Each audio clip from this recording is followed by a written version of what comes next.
Puji Tuhan. Saudara, mari kita akan belajar daripada firman Tuhan. Ya, sebenarnya baru jam 4 subuh ya. Tuhan memberikan firman-Nya dari tadi malam. Saya bertanya kepada Tuhan, Tuhan apa yang Tuhan mau sampaikan ya untuk kita pada hari ini. Dan semalam ya Tuhan belum berbicara. Tapi baru tadi pagi saya pikir jam berapa ya, saya bilang hanya jam 4. Tuhan bilang kamu baca Kisah Para Rasul. Jadi saya baca, saudara. Dan waktu saya baca, sempat saya baca 5 pasal Kisah Para Rasul 1-5, dan ada banyak perkara yang Tuhan ungkapkan di situ, yang sebenarnya Tuhan berkata bahwa Tuhan ingin bahwa gereja Tuhan itu mengalami persis bahkan lebih daripada yang ada di Kisah Para Rasul. Nah, saudara, saya dapat sesuatu waktu baca. Memang kalau Alkitab kita ini bahasa Indonesia, bagian ini disebut atau dikasih judul Kisah Para Rasul. Sebenarnya judul ini sebenarnya tidak ada di teks aslinya, saudara, nggak ada. Kalau di dalam salinan Alkitab yang asli Perjanjian Lama maupun Perjanjian Baru nggak ada judul-judul, saudara. Yang kasih judul, yang bagi-bagi menjadi perikop-perikop itu adalah penterjemah Alkitab. Tadi saya dapat sesuatu dari Tuhan. Sebenarnya judul ini kurang tepat, saudara. Ya, disebut Kisah Para Rasul. Ini judul bukan dari Tuhan, tapi ini dari para penterjemah Alkitab di Indonesia. Karena saudara, karena judulnya Kisah Para Rasul, jadi dianggapnya ini hanya untuk para rasul saja. Apa yang terjadi dalam Kisah Para Rasul itu hanya bisa dikerjakan oleh orang-orang yang berjawatan pelayanan rasul. Nah, kalau kita jemaat, ya kita kan bukan rasul, saudara ya. Jadi maka yang kita baca-baca ini, itu zaman dulu, zamannya gereja mula-mula, maksudnya zamannya para rasul. Ya, mereka melakukan mujizat dan lain sebagainya. Tapi kalau saudara baca dengan teliti, ya firman Tuhan yang ada dalam Kisah Para Rasul ini, sebenarnya memang awal-awalnya itu lebih banyak dikerjakan atau dilakukan oleh para rasul. Tapi nanti coba saudara teliti, belum beberapa ayat, maksudnya beberapa pasal kemudian, di situ kita mendapat data bahwa ternyata bukan hanya para rasul saja melakukan pekerjaan-pekerjaan yang Tuhan Yesus lakukan. Ya, ada jemaat orang percaya biasa juga melakukan penginjilan, mereka juga melakukan mujizat dan lain sebagainya. Jadi saudara, sebenarnya kurang tepat kalau bagian Alkitab ini diberi judul Kisah Para Rasul. Sebenarnya bagus bahasa Inggris, saudara. Alkitab bahasa Inggris. Nah, siapa tahu di sini kalau Kisah Para Rasul di bahasa Inggrisnya apa? Dikasih judul apa? Yang pernah baca Alkitab bahasa Inggris? Apa? Wah, enggak pernah baca. ACTS. Artinya perbuatan-perbuatan atau tindakan-tindakan.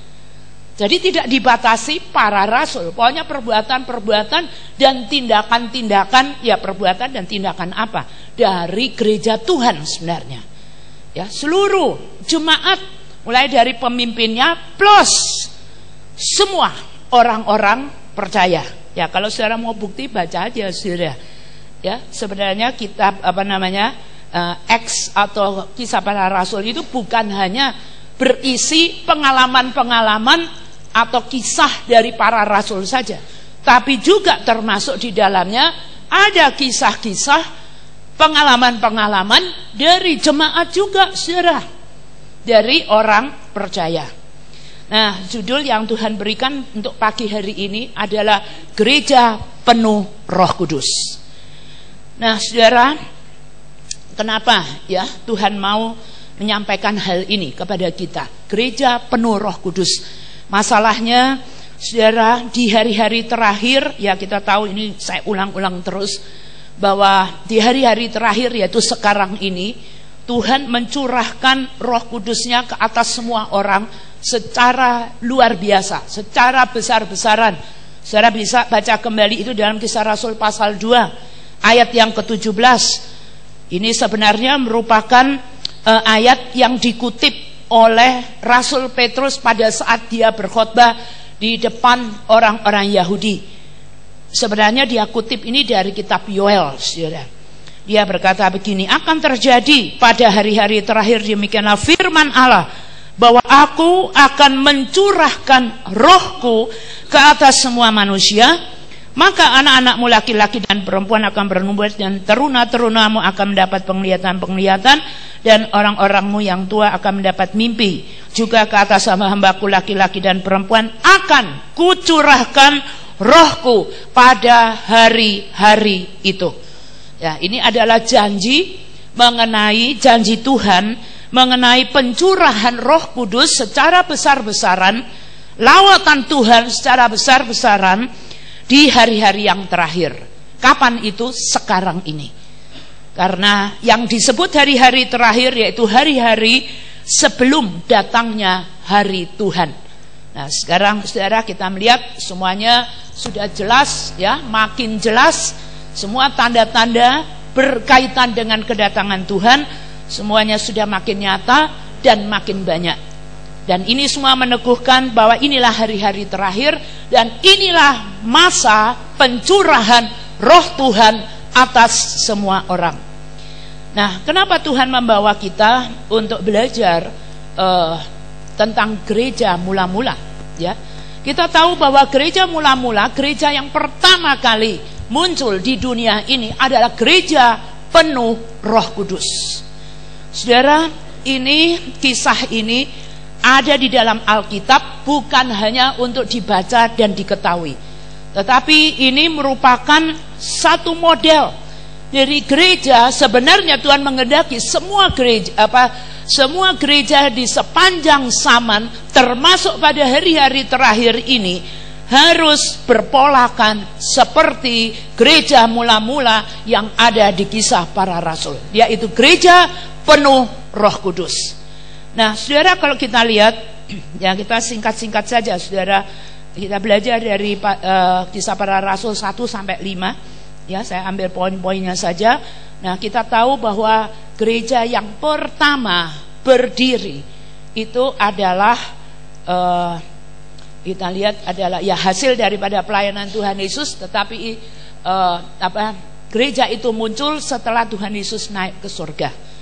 Nah, saudara, sebenarnya gereja yang pertama ini diawali dengan pencurahan daripada Roh Kudus. Dan kita bisa melihat, saudara, tentang gereja yang penuh Roh Kudus, ya, gereja mula-mula yang penuh dengan Roh Kudus ini. Yang pertama, saudara, saya mendapatkan kesimpulan di sini bahwa gereja penuh Roh Kudus, ya, gereja mula-mula itu semua, ya, tidak ada yang tidak, semua jemaatnya tanpa terkecuali semuanya dipenuhi dengan Roh Kudus. Sekarang saya mau cek, ya, di sini jujur ya, tanya siapa yang sudah dipenuhi Roh Kudus? Tolong angkat tangan. Oke, siapa yang belum aja? Siapa yang belum dipenuhi Roh Kudus? Jujur, angkat tangan. Ya, ada juga, saudara, ya. Ada juga yang tidak angkat tangan, kira-kira 50-50, saudara. Jadi saya tidak bisa bilang gereja di tempat ini penuh Roh Kudus, karena kriteria dari gereja yang penuh dengan Roh Kudus, semua orangnya, semua jemaatnya harus dipenuhi dengan Roh Kudus.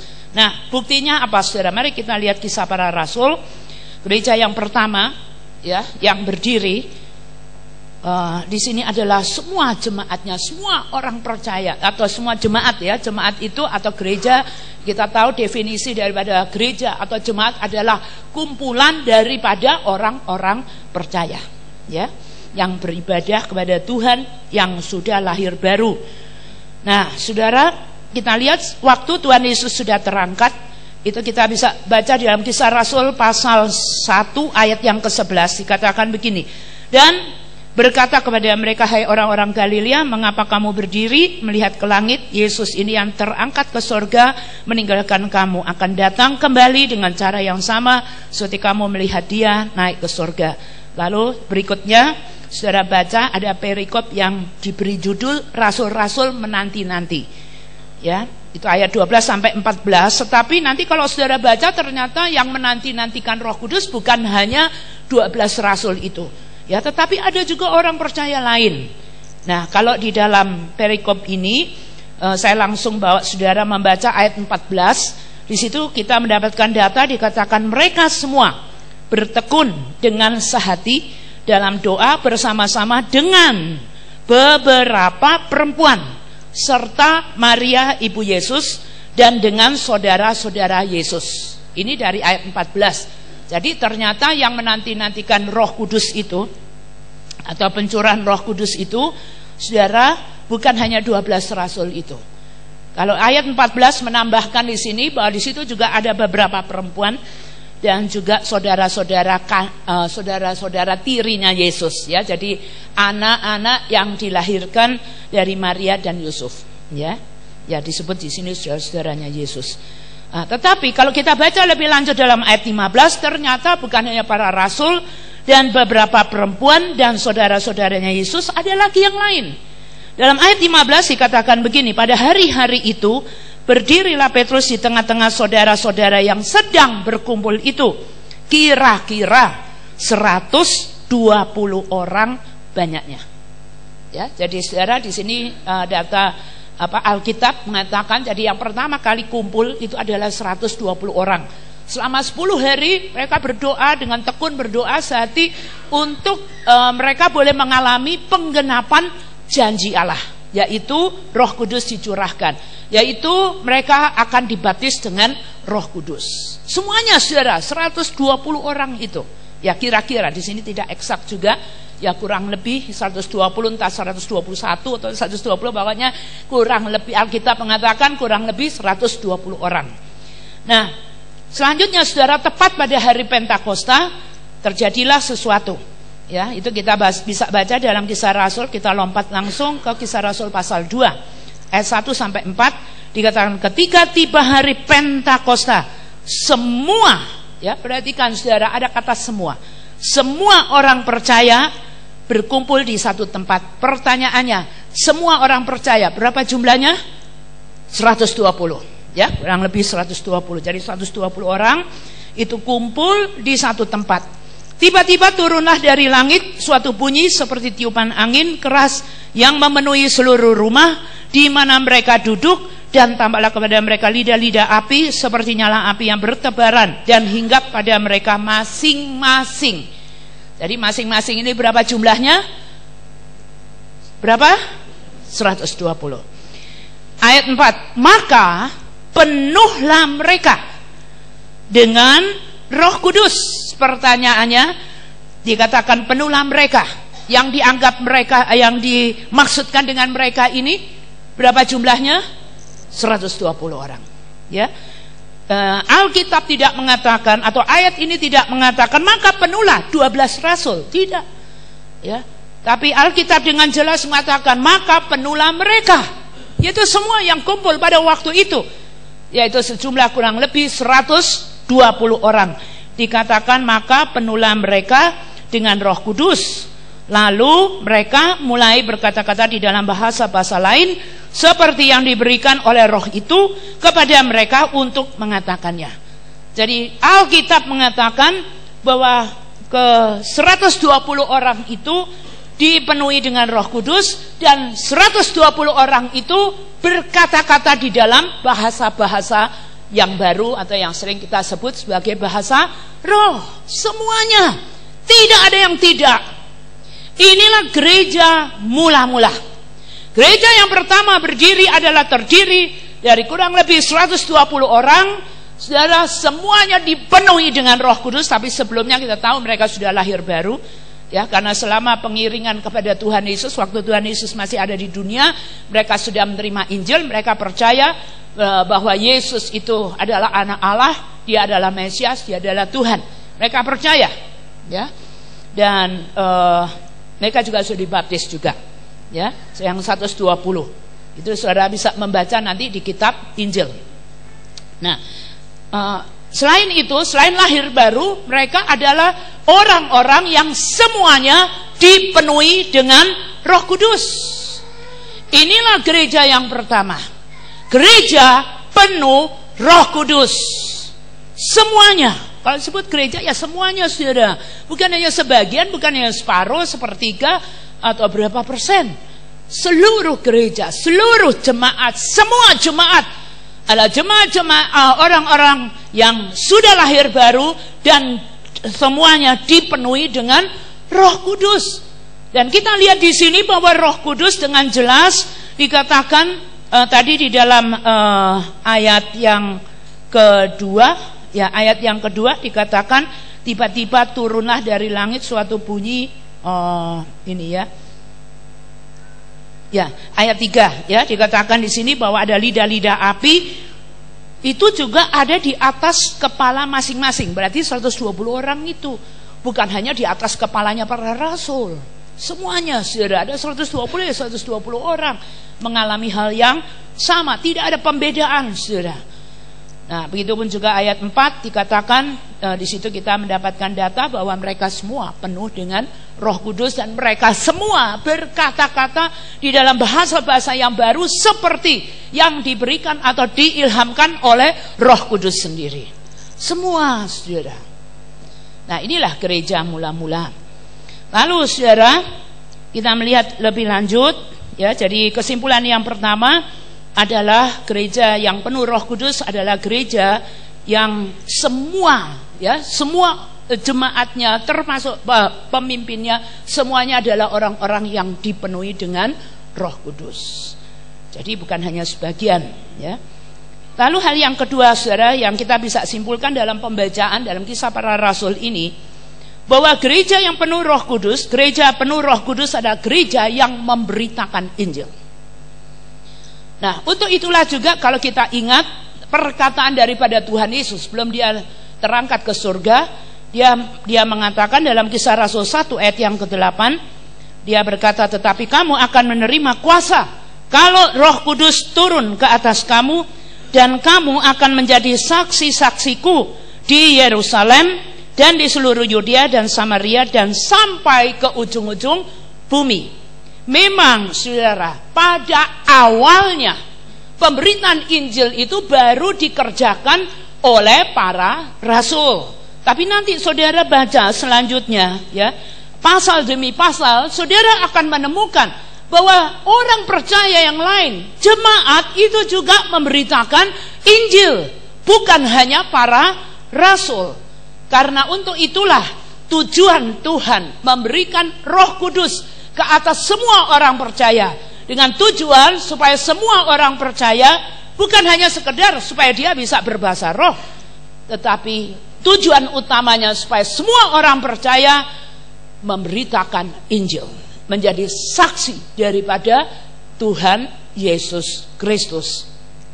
Nah, kita bisa berkesimpulan demikian saudara. Yang pertama, memang begitu mereka dipenuhi Roh Kudus, ya ini banyak pro dan kontra saudara ya. Saudara bisa baca di dalam ayat selanjutnya, ada yang terheran-heran ya akan kejadian itu, tetapi juga ada yang kontra saudara. Yang kontra kita bisa baca dalam ayat 13, tetapi orang lain menyindir mereka sedang mabuk oleh anggur manis. Ya macam-macam lah. Memang setiap saudara kejadian, setiap pengalaman-pengalaman rohania itu pasti ada yang pro dan kontra, itu pasti saudara ya. Jadi nggak usah saudara kaget kalau ada orang yang pro tapi juga ada orang yang kontra ya, enggak masalah itu. Yang penting kita tahu itu maunya Tuhan, itu aja. Nah, kita melihat ya hasil daripada pemenuhan Roh Kudus ini atau pencurahan Roh Kudus ini, saudara, kita melihat ada suatu roh penginjilan ya. Itu kita bisa lihat memang yang pertama kali saudara adalah Rasul Petrus ya. Begitu terjadi begitu saat mereka dipenuhi Roh Kudus, saudara, ayat 14 dikatakan, maka bangkitlah Petrus berdiri dengan ke-11 rasul itu, dan dengan suara nyaring Ia berkata kepada mereka, "Hai kamu orang Yahudi dan kamu semua yang tinggal di Yerusalem, ketahuilah dan camkanlah perkataan ini," dan seterusnya. Nanti saudara baca sendiri. Wah, saudara, khotbah pertama dari Rasul Petrus sesaat setelah dia dipenuhi Roh Kudus, panjang banget, saudara. Saudara bisa lihat ini ada berapa ayat, sampai dari ayat 14 sampai ayat 40. Wah, ini padahal saudara kita lihat ya, bahwa Rasul Petrus tuh orang sederhana, saudara. Dia nggak sekolah teologi ya seperti pendeta-pendeta sekarang, saudara.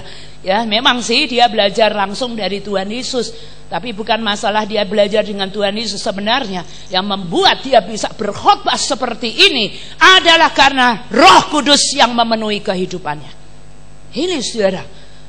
Karena kita tahu sebelum ya para rasul, termasuk Rasul Petrus ini, sebelum Roh Kudus dicurahkan ya ke atas mereka, saudara, mereka ini penakut semua.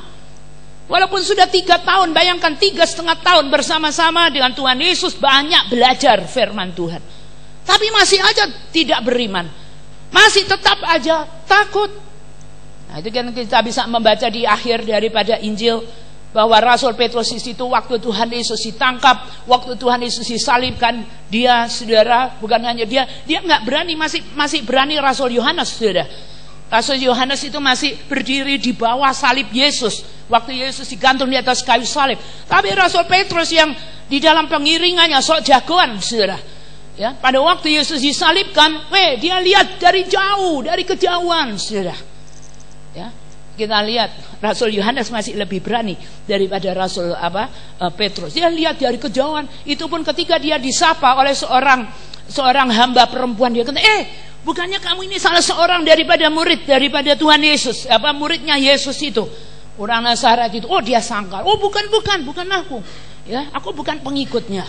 Nah, dia takut, saudara.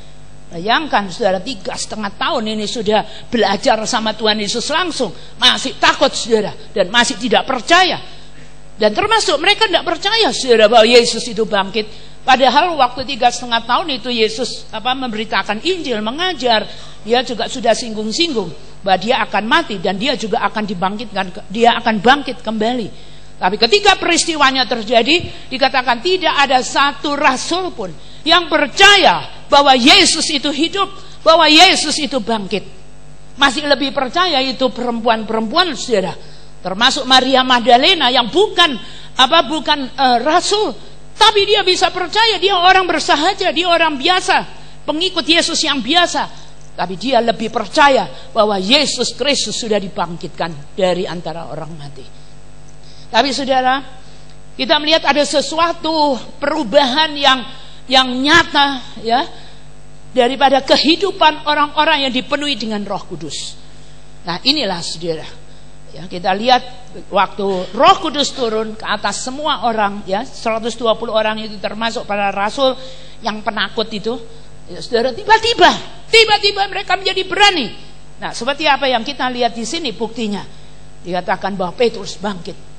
Dia itu paling takut, saudara. Memang dia orang Yahudi juga, tapi dia takut dengan selebihnya daripada orang Yahudi ya yang tidak percaya kepada Yesus. Jadi mereka masih takut juga, tapi Roh Kudus mengubah secara total akan kehidupan dari para rasul, termasuk Rasul Petrus ini. Tiba-tiba di makam jadi berani dan dikatakan Petrus bangkit, saudara, berdiri ya di hadapan banyak orang, karena pas waktu itu hari raya Pentakosta, salah satu hari raya daripada orang Yahudi. Jadi ada banyak orang dari mancanegara ya, dari maksudnya orang-orang Yahudi yang ada di mancanegara. Mereka pada setiap kali ada perayaan, saudara, ada 7 hari raya orang Yahudi, mereka selalu datang kumpul di Yerusalem, karena di Yerusalem karena tempat ibadah ya, maksudnya bait Allah itu hanya satu waktu itu, yaitu di Yerusalem. Jadi kalau setiap hari raya besar dari orang Yahudi, mereka pasti ngumpul semua. Jadi banyak orang di Yerusalem, saudara. Tapi di situ Rasul Petrus tidak ada sedikit pun kegentaran atau ketakutan. Dia berdiri dan dia mulai menjelaskan. Khotbahnya cukup panjang, saudara. Dan kalau saudara nanti baca, sangat bermutu ya khotbahnya itu, menjelaskan siapakah Yesus yang mereka, maksudnya orang-orang Yahudi itu salibkan. Kesimpulannya di dalam ayat yang ke-36, ya, langsung saja ke Kisah Rasul pasal 2 ayat 36. Rasul Petrus menyimpulkan, ya, menutup khotbahnya dengan perkataan-perkataan ini. Jadi seluruh kaum Israel harus tahu dengan pasti bahwa Allah telah membuat Yesus yang kamu salibkan itu menjadi Tuhan dan Kristus. Saudara, kalau saudara berdiri di antara orang-orang yang antikris, yang tidak percaya Yesus adalah Tuhan, berani tidak saudara berdiri di hadapan orang banyak itu dan berkatakan, ketahuilah, atau saudara-saudara harus tahu bahwa Isa Al-Masih itu adalah Tuhan? Berani enggak, saudara? Oh, orang-orang kalau kita memberitakan Injil, orang bilang, sudah jangan bilang begitu. Saya kalau sudah ada kedukaan, nggak peduli saudara ada orang musuhnya atau enggak. Saudara, saya bilang pokoknya Isa Al-Masih adalah Tuhan. Isa Al-Masih adalah satu-satunya jalan masuk ke dalam surga. Tidak ada jalan lain. Untuk apa kita takut? Karena memang demikianlah, saudara. Kita harus memberitahu dengan tegas. Kita nggak bisa berkata, oh, semua menyelamatkan, semua agama dan keyakinan menyelamatkan. Oh tidak, saudara. Hanya ada satu jalan, only one way, yaitu Jesus. Hanya satu, saudara. Dan juga tidak usah takut dan ragu-ragu mengatakan bahwa Yesus itu Tuhan. Dia bukan hanya sekedar nabi, tapi dia adalah Tuhan. Saudara, kalau engkau adalah orang-orang yang dipenuhi dengan Roh Kudus, engkau harus memiliki roh keberanian. Karena Roh Kudus bukan roh penakut. Roh Kudus adalah roh yang berani, saudara. Berani menyatakan kebenaran. Saudara harus, saudara. Nah, ini bisa melihat, saudara. Bukan orangnya, ya saudara, kita pernah memberitakan Injil. Orang dari Dambelasas itu, orang dari yang lain. Langsung saya ditelepon dari Dambelasas. Tante, kenapa sudah tante baptis itu orang? Oh, berbahaya itu kampung itu. Loh, kenapa? Kita disuruh memberitakan Injil kepada semua suku bangsa, termasuk suku Dambelasas yang masa merupakan salah satu dari 7 suku yang terabaikan di Sulawesi Tengah. Ketika saya ketemu orang dari Dambelasas asli, saudara, dia dilawat Tuhan secara langsung. Dia mendapat mimpi berulang-ulang tentang Tuhan Yesus. Dan dia datang ke rumah. Dia setelah terima Yesus, saya mengatakan, Anda mau dibaptis? Besoknya dia memberi diri dibaptis. Waktu didengar ada satu mantan jemaat yang dari sini tinggal di daerah Dambelasas, bilang, aduh, hati-hati katanya. Itu daerah Texas katanya. Texas enggak Texas, saudara. Yang penting kita mentaati perintah Tuhan. Ya saudara, kenapa kita takut? Tuhan Yesus mengatakan di dalam Injil Matius pasal 28, pergilah, jadikanlah semua suku bangsa itu muridku, termasuk suku Dambelasas yang tidak kenal Tuhan. Ini perintah Tuhan, saudara. Kenapa kita harus takut? Nah ini, saudara, orang yang dipenuhi dengan Roh Kudus akan berani memberitakan Injil kepada siapapun. Harus, saudara. Dan saudara, gereja mula-mula adalah gereja yang dipenuhi dengan Roh Kudus. Gereja yang berani memberitakan Injil. Nah ini terbukti, saudara. Rasul Petrus yang penakut itu, saudara, begitu dia dipenuhi Roh Kudus merubah dia secara radikal. Saudara, kita harus menjadi, saudara, orang-orang percaya yang radikal, saudara. Radikal untuk Tuhan, saudara. Jangan hanya yang di sana itu yang radikal.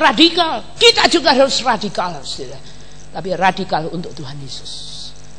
Karena kalau saya membaca ini, saudara, Roh Kudus itu membuat atau mengubah, ya, orang percaya menjadi orang percaya yang radikal, yang pemberani, saudara. Tidak banyak perhitungan. Kadang-kadang, saudara, kalau dalam memberitakan Injil terlalu banyak perhitungan. Jangan terlalu beranilah. Apalah segala macam. Nggak nyampe, saudara. Injil diberitakan sampai ke ujung bumi, saudara. Atau Injil tidak akan diberitakan kepada semua suku bangsa. Karena itulah, saudara, kalau kita lihat sampai detik ini belum semua suku bangsa mendengarkan Injil kerajaan Allah. Karena Tuhan mengatakan dalam Matius 24 ayat 14, bahwa Injil kerajaan Allah itu harus diberitakan kepada semua suku bangsa, barulah tiba kesudahannya. Makanya Tuhan Yesus gak datang-datang, saudara. Itu salah kita sendiri. Nah, kita mau berdoa Tuhan Yesus datanglah, nyanyi lagi, oh Yerusalem, apa itu Yerusalem, Yerusalem, rindu ke sana segala macam. Saudara boleh nyanyi lagu itu terus menerus, tapi kalau engkau tidak memberitakan Injil, lagu itu tidak menjadi suatu kenyataan di dalam hidupmu. Tuhan Yesus tidak datang-datang, saudara. Makanya itu pas orang yang lain bilang, oh apa firman Tuhan atau Alkitab itu bohong. Mana dari dulu dibilang apa tuh namanya Tuhan Yesus mau datang, tapi sampai detik ini kok nggak datang-datang.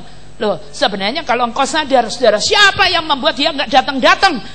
Itu adalah kita, saudara. Karena kita tidak mau memberitakan Injil.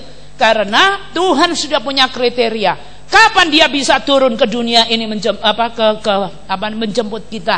Saudara, kalau Injil kerajaan Allah sudah diberitakan kepada semua suku bangsa. Nah, ini kembali, saudara, inilah, saudara, alasan ya, khususnya saudara pada hari-hari yang terakhir. Kenapa, saudara, dikatakan di sini Tuhan tadi berkata, aku akan mencurahkan Rohku ke atas semua orang pada hari-hari terakhir sebelum hari datangnya hari Tuhan itu. Ini alasannya, saudara, karena Tuhan mau bahwa semua orang, semua suku bangsa harus terlebih dahulu mendengarkan Injil kerajaan Allah, baru tiba kesudahannya. Nah, saudara, mari, saudara, jadilah orang percaya yang dipenuhi dengan Roh Kudus, dan jadilah gereja yang dipenuhi dengan Roh Kudus. Kalau saya berbicara gereja, berarti ini semua orang percaya, semua jemaat harus dipenuhi dengan Roh Kudus.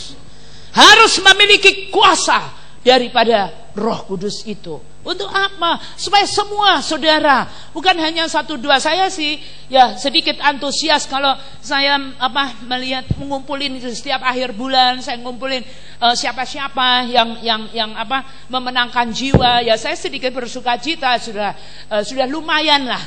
Tapi saudara, mayoritas itu adalah kaum wanita, saudara, yang memberitakan Injil. Saya telepon bapak-bapak, gimana bulan Mei ini ada yang membimbing orang terima Yesus? Enggak ada, tante, belum ada.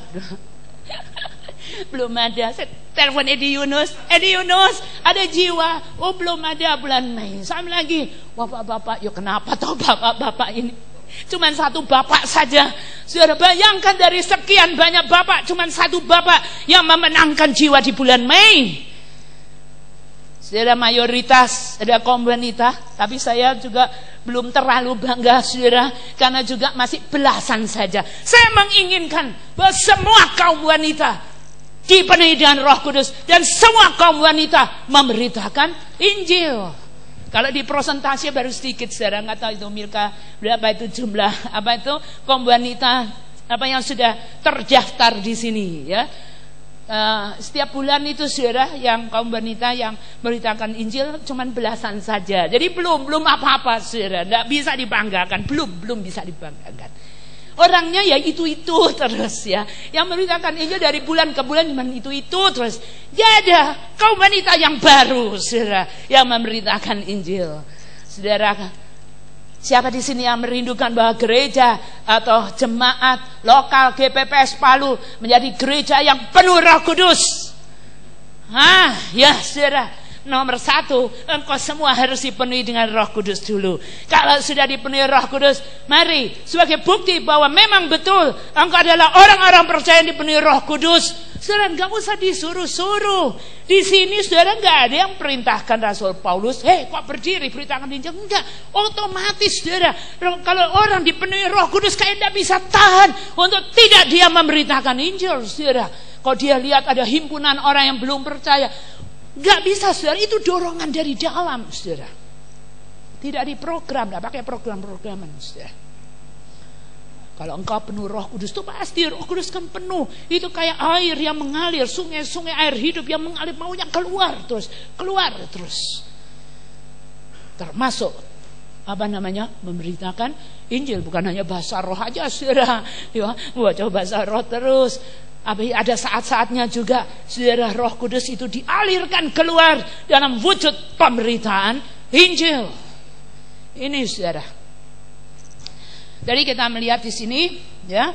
Jadi kesimpulan gereja penuh Roh Kudus adalah gereja yang memberitakan Injil. Saudara, berikutnya kita lihat. Nah, ini berlangsung terus, saudara. Waktu Petrus berkhotbah untuk pertama kalinya dengan berani, saudara. Dia simpulkan tadi, ya, tadi kita sudah baca ayat 36. Waktu dia bilang, dia berani banget, saudara. Dia bilang, jadi seluruh kaum Israel harus tahu dengan pasti bahwa Allah telah membuat Yesus yang kamu salibkan. Berani banget, saudara. Bukan dia menuduh, tapi memang kenyataannya itu orang-orang Yahudi yang berdiri di depannya sudah itu orang-orang yang menyerahkan Yesus untuk disalib. Tapi dia, saudara, gak ada sedikit, sudah kamu ini, ya, dikatakan kamu ini yang menyalibkan Yesus, dikatakan kamu semua harus tahu siapakah Yesus yang kau salibkan. Dia adalah Mesias, dia adalah Tuhan. Pemberani banget, saudara. Tapi itu semua karena Roh Kudus. Roh Kudus yang membuat Rasul Petrus begitu radikal dan berani. Ini, saudara, dia nggak takut. Kalau dulu sebelumnya, saudara, takut lihat orang Yahudi yang anti Yesus, saya sembunyi, pakai nyangka lagi, bohong-bohong. Itulah Petrus yang dulu sebelum dipenuhi dengan Roh Kudus, tapi total berubah setelah dia dipenuhi dengan Roh Kudus. Lalu ayat 37 ini juga pekerjaan Roh Kudus. Ketika mereka mendengar hal itu, hati mereka sangat terharu. Lalu mereka bertanya kepada Petrus dan rasul-rasul yang lain, apakah yang harus kami perbuat, saudara-saudara? Petrus lagi-lagi menjawab dengan tegas. Jawab Petrus kepada mereka, bertobatlah. Dia gak tedeng aling-aling, saudara. Kamu orang semua bertobat. Nah, ini, saudara, orang hati-hati. Jangan bilang orang suruh bertobat. Orang bisa marah dan jengkel. Gak peduli, saudara. Karena firman Tuhan juga mengatakan, ya, di Lukas pasal 24 dikatakan berita tentang pertobatan. Yesus bilang berita mengenai pertobatan harus diberitakan pada semua orang. Jadi bukan hanya soal mereka harus percaya, bertobat juga, saudara. Tapi ada, saudara, hamba-hamba Tuhan, gak usah bilang orang harus bertobat, nanti jemaatnya lari. Lari enggak lari, biar aja. Kalau memang harus bertobat, saudara, kita ini punya tanggung jawab. Kalau kita tahu bahwa orang itu berdosa, lalu kita bilang, enggak apa-apa. Kalau dia masuk neraka, darahnya ditanggungkan pada kita, saudara. Kita harus beritakan dan berani bertobat. Entah dia suka atau tidak suka, terima atau tidak terima, marah tidak marah, saudara. Kamu harus bertobat. Kalau dia masih berselingkuh, kita bilang kamu harus bertobat. Kalau dia mau keluar dari gereja ini, nggak apa-apa juga, saudara. Kalau dia nggak mau terima, kita punya teguran atau ini. Harus, saudara, karena firman. Kalau saudara mau tahu, mari melihat di Lukas pasal 24. Ini perintah Tuhan, saudara. Kalau engkau sungguh-sungguh adalah orang yang dipenuhi Roh Kudus, engkau akan taat melakukan semua perintah Tuhan, termasuk memberitakan Injil yang sepenuh, termasuk pemberitaan mengenai pertobatan. Lukas pasal 24 dikatakan dalam ayat 47, dan lagi dalam namanya berita tentang pertobatan dan pengampunan dosa harus disampaikan kepada segala bangsa mulai dari Yerusalem. Jadi pemberitaan Injil itu termasuk pemberitaan tentang bahwa semua orang harus bertobat. Ya, terus teranglah, tidak semua gereja berani memberitakan tentang pertobatan. Itu alasannya. Apalagi kalau dia orang yang berada, jemaat yang kaya, tapi hidup di dalam dosa, dia nggak berani tegur, saudara. Kalau orang itu di dalam dosa, saudara harus. Kaya tidak kaya, miskin tidak miskin, saudara semua harus dengar berita tentang pertobatan. Mau kalau dia undur, artinya tidak apa-apa juga. Saudara, kita hidup kita enggak, atau kehidupan dari sebuah gereja tidak tergantung pada orang-orang tertentu. Kita bersandar penuh kepada Tuhan Yesus Kristus. Tapi berita tentang pertobatan harus diberitakan. Nah, ini, saudara, bahwa orang-orang percaya termasuk hamba-hamba Tuhan berani memberitakan berita mengenai pertobatan, dan semua orang harus bertobat. Kalau dia berdosa, ini saudara, keberanian ini ada dari Roh Kudus. Terus terang banyak pendeta yang tidak punya keberanian untuk memberitakan tentang pertobatan, takut sama manusia. Tapi orang hamba Tuhan yang dipenuhi dengan Roh Kudus, dia tidak takut. Mau dia marah, tidak marah, sudah. Tapi harus diberitakan, saudara, berita mengenai pertobatan itu. Bahwa semua orang di mana-mana, Rasul Paulus mengatakan bahwa berita mengenai pertobatan harus diberitakan di mana-mana dan kepada semua orang. Bahwa semua orang harus bertobat dan berbalik kepada Tuhan. Karena masalahnya kalau orang tidak bertobat dan tidak berbalik kepada Tuhan, dia akan mengalami kebinasaan yang kekal, saudara. Jadi bukan hanya soal percaya saja. Kalau dia nggak bertobat, ya nggak masuk surga, masuk neraka, saudara. Nah, saudara, kalau engkau sungguh adalah orang-orang yang mengasihi sesamamu, saudara, engkau juga harus memberitakan Injil yang sepenuh, termasuk berita mengenai pertobatan, supaya saudara, orang-orang yang kita kasihi, sahabat-sahabat kita dan sebagainya nggak masuk neraka. Atau saudara suka mereka masuk neraka, binasa untuk selama-lamanya? Enggak, saudara. Kalau kita mengasihi, kesalahan kita doakan, ya kita kasih tahu, kamu mesti bertobat, balik juga kepada Tuhan. Ya, karena tanpa pertobatan dikatakan tidak ada satu orang pun yang bisa masuk dalam kerajaan surga. Nah ini, justru kalau kita memberitakan pertobatan, kita mengasihi mereka. Tapi kalau kita sungkan-sungkan, saudara, kita justru tidak mengasihi mereka, membiarkan mereka masuk ke dalam neraka. Nah ini, dan bukan hanya itu lagi, kadang-kadang darahnya ditanggungkan kepada kita. Wow, gimana saudara, ya? Mari, nah ini. Lalu selanjutnya, saudara, kalau kita lihat berikutnya, gereja yang penuh Roh Kudus atau gereja penuh Roh Kudus adalah gereja yang produktif. Maksudnya beranak cucu terus, tapi secara rohania, ya, nggak statis 10 ya 10 terus, ya. Nah, kita lihat itu kalau kita rapat Sulawesi Tengah, ya, berapa jemaatnya? Kalau kita lihat sih laporan demi laporan nih, tahun ke tahun segitu aja terus. Ditambah lagi ada yang mati, pas nggak nambah lagi, tambah berkurang, saudara, ya. Tapi kalau kita lihat, saudara, gereja yang awal ini, ya, yang dipenuhi semua jemaatnya itu dipenuhi dengan Roh Kudus, wah, produktif sekali, beranak cucu, saudara, nggak pakai KB-KB-an, saudara, ya, wah, banyak, tiap-tiap hari beranak, saudara, maksudnya beranak secara rohani, ya, ya, bukan ya setahun sekali sebenarnya. Nah, kalau saya sebenarnya tidak terlalu setuju dengan 1 tambah 1 kali 1, saya mungkin 1000 tambah saya, 1 tambah 1000, saudara. Saudara, ini akhir zaman. Kalau satu kapan Tuhan Yesus datang, saudara? Masih banyak, saudara, ya. Nah inilah, saudara, ya, kok satu itu ya boleh-boleh saja, saudara, ya, tapi lambat, saudara, menurut saya, saudara. Ini akhir zaman, ini panenan jiwa. Firman Tuhan mengatakan pada hari-hari terakhir itu ada banyak himpunan orang banyak sudah datang. Nah, mari, saudara, ya, kita bergerak untuk itu. Engkau harus dipenuhi dengan Roh Kudus. Nah, khususnya buat saudara-saudara yang udah dipenuhi Roh Kudus, mari jangan hanya berbahasa roh terus.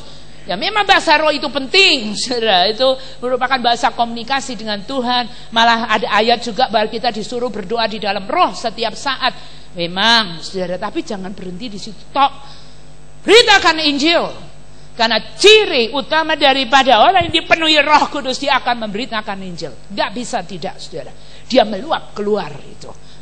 Nah, saudara, kita lihat kisah para rasul langsung aja ke pasal 4, ya. Nah, ini juga, saudara, jadi setelah itu, nah, kita bisa lihat produktif sekali. Bayangkan satu hari baru dipenuhi Roh Kudus, beranak 3.000 jiwa, saudara, 3.000 jiwa. Nah, itu kita bisa lihat, saudara, hasil daripada khotbah Petrus, saudara, ya. Hari itu juga bukan hanya 1 hari, mungkin berapa jam setelah dia dipenuhi Roh Kudus, baru berapa jam? Saya ralat, bukan 1 hari, belum 1 hari, saudara, ya, baru berapa jam saja dia penuhi Roh Kudus, dahsyat, saudara. Dia khotbah itu langsung, saudari, katakan ini hasilnya. ayat 40, dan dengan banyak perkataan lain, ya pasal 2 ayat 40, dan dengan banyak perkataan lain lagi ia memberi suatu kesaksian yang sungguh-sungguh, dan ia mengecam dan menasihati mereka, katanya, berilah dirimu diselamatkan dari angkatan yang jahat ini. Ayat 41 ini yang membuktikan bahwa gereja mula-mula adalah gereja penuh Roh Kudus, gereja yang produktif. Orang-orang yang menerima perkataannya itu memberi diri dibaptis, dan pada hari itu jumlah mereka bertambah kira-kira 3.000 jiwa. Jadi total, wow, saudara, pelayanan kayak gini, saudara, excited banget. Dari 120 tambah 3.120, saudara. Wah, langsung saudara harus pindah dari tempat ini, saudara. Gak cukup, saudara. Ini berapa pagi hari ini? Kayaknya 100 lebih ya, 200 mungkin ada enggak ya? Atau penerima tamu ngitungin berapa pagi hari ini? Saya dalam satu khotbah, saudara, tambah 3.000, bludak, langsung jebol ini gereja, saudara. Harus pindah gereja, harus cepat bangun, saudara. Nah ini, saudara, makanya cepat bangun, saudara, gereja baru. Kalau engkau punya iman, bikin dulu wadahnya. Tuhan Yesus sudah bilang, bikin lumbungnya dulu, baru panen datang, saudara. Lumbung aja belum punya, mana panenan mau datang, saudara. Ya, bikin lumbungnya, nanti kalau sudah panen datang, panen raya, panen besar, wah, sudah kelabakan, mau ditaruh di mana? Oh, saudara, lumbungnya cuman segini, ya nanti lari ke lumbung yang lain, saudara. Karena itu, saudara, jangan menyesal. Kita yang menginjili larinya ke lumbung lain. Lah bagaimana? Di sini nggak ada lumbung besar. Nah ini, saudara, nggak tahu lah kok Roh Kudus saya ngomong begini, saudara. Saya tidak planning. Ya, saudara, mari. Ya, jadi langsung hanya dalam beberapa jam setelah mereka dipenuhi dengan Roh Kudus, produktif, hasil 3.000 jiwa. Hanyakah hanya sekali itu saja? Tidak, saudara. Nanti kalau kita lihat di ayat-ayat terus dikatakan tiap-tiap hari Tuhan menambahkan orang yang diselamatkan. Pas ada, saudara, berapa itu jadi 5.000, mana itu ya? Ini Kisah Rasul pasal 4 ayat 4 ya, kita lompat-lompat aja ya. Ayat 4 dari Kisah Rasul pasal 4 dikatakan, tetapi di antara orang yang mendengar ajaran itu banyak yang menjadi percaya.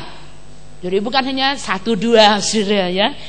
Banyak orang yang menjadi percaya sehingga jumlah mereka menjadi kira-kira 5.000. Tapi bukan 5.000 orang, dikatakan 5.000 orang laki-laki. Tadi pagi saya ngitung cepet-cepet, saya tidak baca laki-lakinya, saudara. Tuhan bilang salah kok hitung. Tadi saya pikir tambah 5.000, menjadi total 5.000. Berarti tadi ada 120 pertama, tambah 3.000, berarti 3.120. Tadi saya hitung, berarti nambah 1.880, jadi 5.000. Tuhan Yesus bilang salah. Baca lebih teliti. Oh iya sih, 5.000 laki-laki, perempuannya belum. Jadi nggak tahu saudara nambah berapa ribu, saudara. Itu dalam berapa hari? Ya karena itu dibilang cuma 5.000 laki-laki lah, perempuannya, anaknya belum terhitung, saudara ya. Jadi kita nggak bisa tahu itu nambah berapa sebenarnya, berapa orang, berapa jiwa. Laki-lakinya tok aja sudah 5.000, saudara ya. Nah ini pokoknya yang jelas, wah produktif sekali. Gereja yang penuh dengan Roh Kudus, gereja yang semua jemaatnya dipenuhi dengan Roh Kudus, saudara. Semuanya memberitakan Injil. Dan bisa ngalami begini, saudara, ribu-ribu pertambahannya setiap hari. Bukan sebulan sekali, bukan juga setahun sekali. Wow, setahun aja kalau bisa tambah 1.000 sudah luar biasa banget. Tapi ini gereja yang pertama, saudara, tiap hari pertambahannya luar biasa, saudara. Makanya kalau kita lihat memang, wah, waktu itu memang di zamannya Kisah Para Rasul belum ada gedung besar, saudara, nggak ada gedung apa yang khusus. Karena itu ya mereka akalin ya, maksudnya di mana mereka bisa ngumpul. Kalau tidak di Bait Allah atau di halaman di serambi Salomo, itu kalau kita lihat itu tempat yang terbuka, saudara. Mereka ngumpul di situ. Kalau enggak ya di rumah-rumah, bukan hanya di satu rumah, di rumah-rumah. Jadi harus Saudara, untuk menampung ribuan orang itu dibutuhkan rumah-rumah yang banyak, yang terbuka untuk rumah-rumah jemaat untuk bisa sini, karena tidak ada tempat untuk ngumpul, untuk bisa ibadah sekaligus ribuan orang yang begitu banyak, saudara. Nah, inilah ya. Lalu kita melihat selanjutnya yang ketiga, bahwa gereja penuh Roh Kudus adalah gereja yang terus terang dan berani, ya. Ini sudah, saudara, kalau kita lihat juga masih di Kisah Rasul pasal 4, bukan berarti, saudara, gereja itu tanpa aniaya. Kalau saya perhatikan, saya bisa berkesimpulan bahwa gereja yang benar-benar penuh Roh Kudus akan mengalami aniaya. Oh, jelas, saudara, gereja yang penuh Roh Kudus dan action itu paling ditakuti iblis. Iblis pasti serang habis-habisan, saudara. Dia pakai orang-orang yang belum di dalam Tuhan, itu pasti, saudara. Nah, kita bisa lihat, saudara, baru, jadi jangan hanya senang jiwa-jiwa dimenangkan ribu dan ribu orang, tapi, saudara, ada juga, saudara, aniaya yang akan datang. Tapi kalau saya perhatikan, saudara, gereja mula-mula, baik para pemimpinnya plus jemaatnya, itu nggak takut aniaya, saudara. Nggak takut aniaya. Buktinya, saudara, akibat daripada si Rasul Petrus ini, dan juga besoknya, ya, dia salah, besoknya dia khotbah lagi di Bait Allah. Itu saudara bisa baca di Kisah Rasul pasal 3. Saudara, di situ, dan gara-gara kesembuhan daripada seorang yang lumpuh, wah, jadi rame, saudara. Ribut semua, tapi dia dari pihak para imam dan ahli Taurat, saudara, action juga, ya, ditangkap, saudara, mereka ini. Dua hamba Tuhan ini ditangkap, diadili dalam mahkamah agama. Tapi, saudara, nampak di situ, inilah, saudara, kesimpulannya, kalau orang penuh Roh Kudus itu nggak takut aniaya. Orang yang penuh Roh Kudus tidak takut penderitaan, tidak takut, tidak takut tantangan, tidak takut. Dia adalah seorang yang pemberani. Saudara, kita lihat di sini jelas dikatakan, akibat daripada khotbah Petrus diserambi Salomo dan mengakibatkan orang lumpuh langsung, ya, berjalan. Saudara, itu membuat gempar. Lalu Petrus dan Yohanes, saudara, ditangkap, dihadapkan di mahkamah agama, diadili situ, saudara. Tapi apa yang dikatakan di sini, mereka diserahkan. Lalu, tapi luar biasa memang kalau kita lihat di sini, semua kejadian, ya, semua kondisi itu tidak ada yang di luar konteksnya Tuhan, tidak ada yang di luarnya rencana Tuhan. Kalau kita bilang, kenapa? Pasti kalau ini terjadi pada masa ini, ya, misalnya saya memberitakan Injil, gara-gara itu pas saya ditangkap, pasti nanti saudara komentar, ada yang komentar, ini sih tante terlalu pemberani, ini sih tante nggak bijak. Pastilah, saudara, berani-berani aja, makanya ditangkap polisi. Tapi, saudara, kalau saya amat-amati jemaat, tidak ada yang menyalahkan para rasul, saudara, ketika mereka ditangkap dan diadili di depan mahkamah agama. Malah mereka doain, saudara. Mereka berdoa untuk ini, hamba-hamba Tuhan ini, saudara.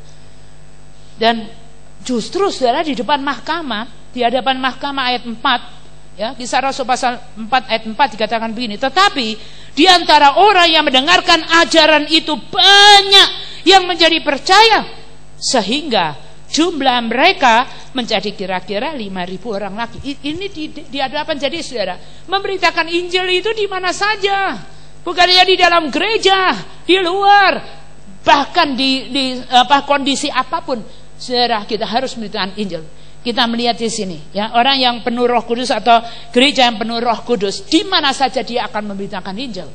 Termasuk Rasul Yohanes ini ditangkap, lagi diadili, memberitakan Injil.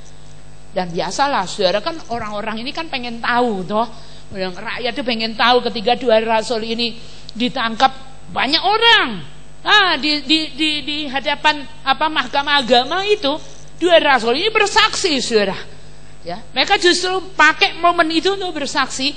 Dan Alkitab mengatakan bahwa di antara orang yang mendengar ajaran itu banyak yang menjadi percaya. Nah, ini kemudian sudah lompat-lompat, ya. Nah, ini sudah di depan mahkamah agama, ayat 8 langsung aja.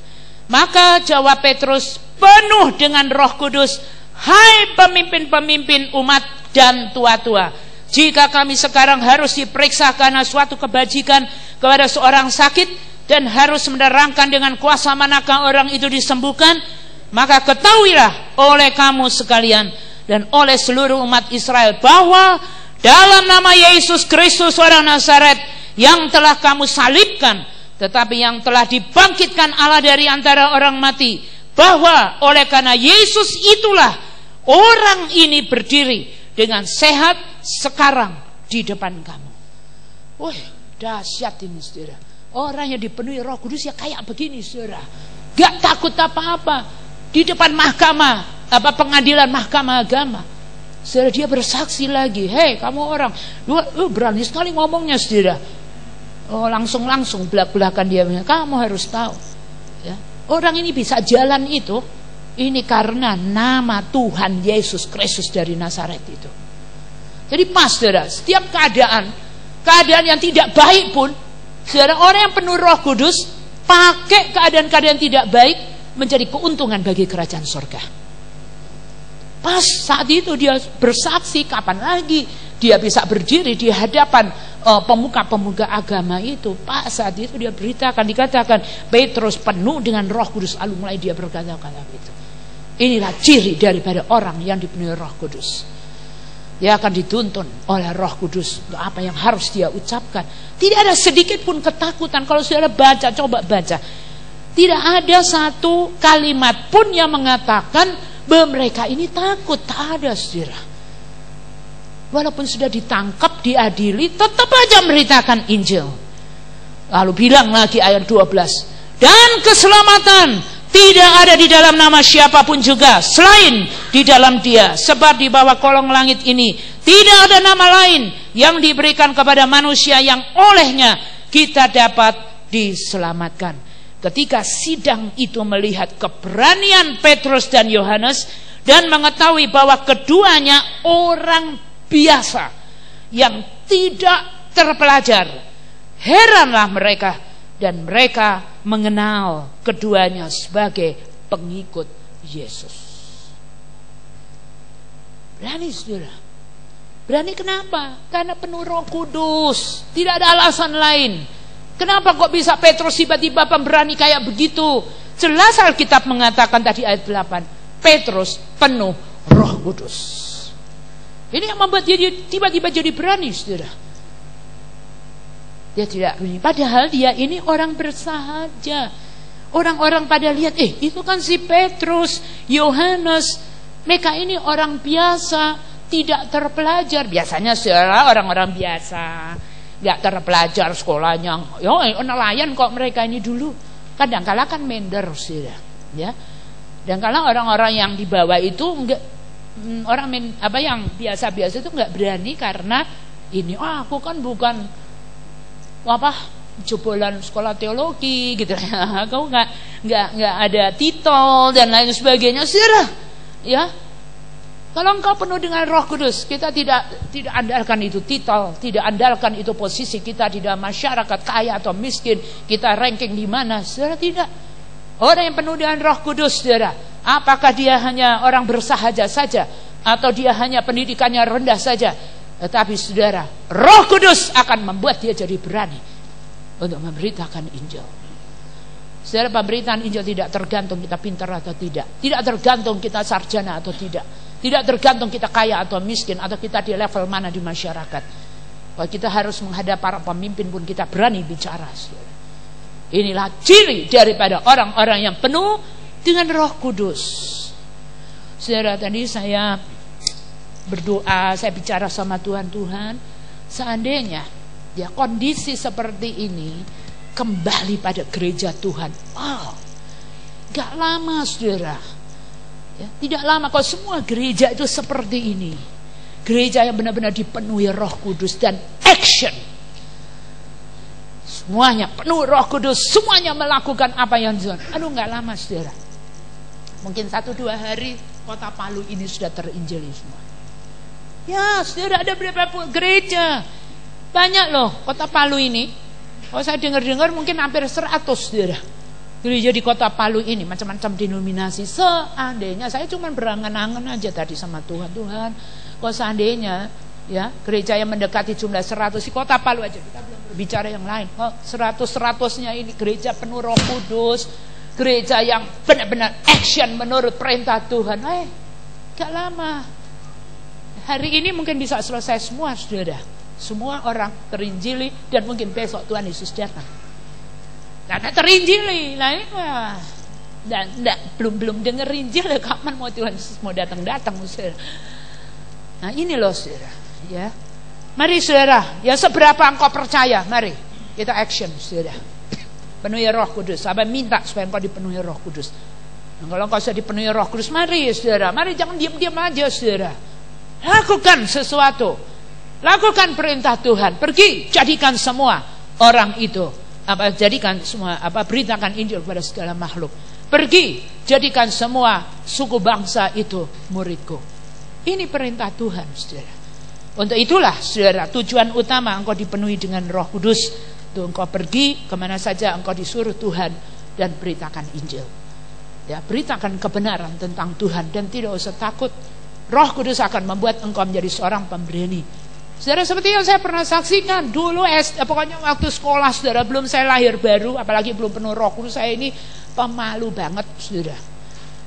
Saudara, saya anak pintar, saudara, ranking. Kalau pokoknya saya sama teman saya itu gantian.